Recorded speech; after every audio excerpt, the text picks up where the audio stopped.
एक छोटे से गांव में एक हरिया नाम का एक व्यक्ति रहता था।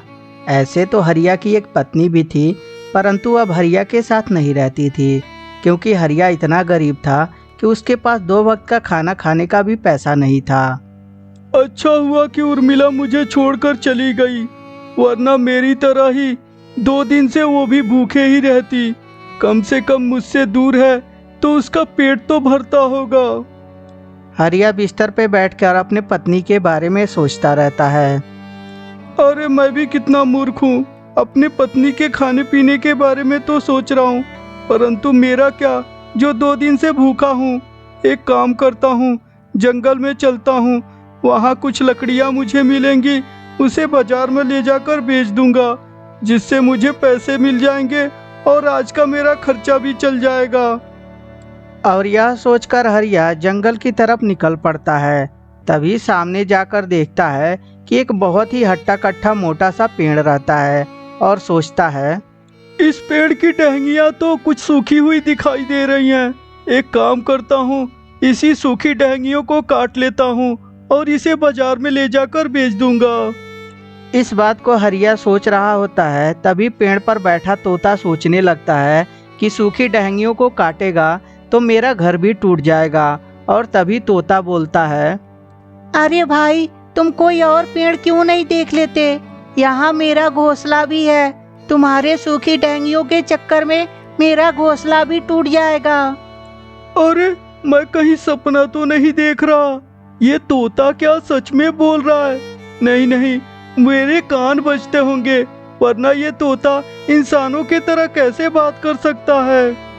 क्या सोचने लगे लकड़हारा, मेरी बात मान लो, प्लीज यहाँ की टहनियाँ मत काटो। अरे दादा, ये तोता तो सच में बात कर रहा है। ओए तोते, मैं यहाँ सूखी लकड़ियाँ नहीं काटूंगा तो कहाँ काटूंगा?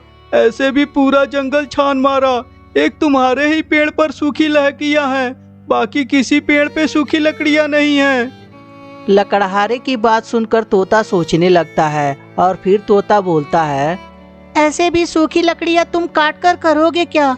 तुम्हें तो जलाना ही है ना, तो कोई और लकड़ियाँ क्यों नहीं काट लेते?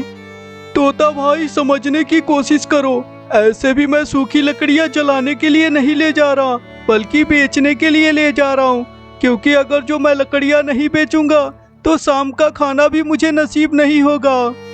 लकड़हारे की बात सुनकर तोता थोड़ी देर सोचता है कि आदमी तो ठीक है, आदमी लालची भी नहीं है और ज़्यादा परेशान भी नहीं कर रहा है, क्योंकि अगर जो कोई और लकड़हारा होता तो अभी तक लकड़ियाँ काट लिया होता।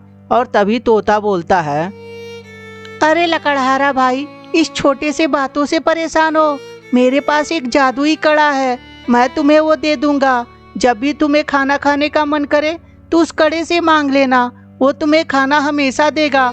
लेकिन याद रहे, कभी लालच मत करना, क्योंकि अगर जो जिस दिन तुम लालच करोगे उस दिन वो जादुई कड़ा तुम्हें खाना देना बंद कर देगा।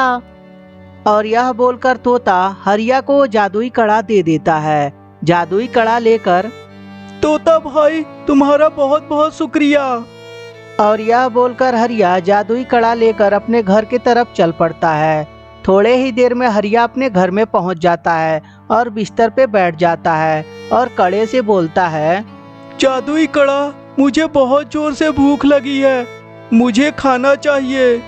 हरिया के इतना बोलते ही उसके बेड पर टेस्टी खाना चला आता है। हरिया खाने को देखकर बहुत ज़्यादा खुश हो जाता है और वो खुशी खुशी अपने घर में रहने लगता है। तो दोस्तों, ये छोटी सी कहानी आपको कैसी लगी हमें कमेंट करके ज़रूर बताएं। अगर जो स्टोरी अच्छी लगी हो तो कृपया लाइक कर दें और हमारे चैनल को सब्सक्राइब करके घंटी भी दबा दें। और हाँ दोस्तों, अपने दोस्तों के साथ शेयर करना ना भूलें। धन्यवाद दोस्तों।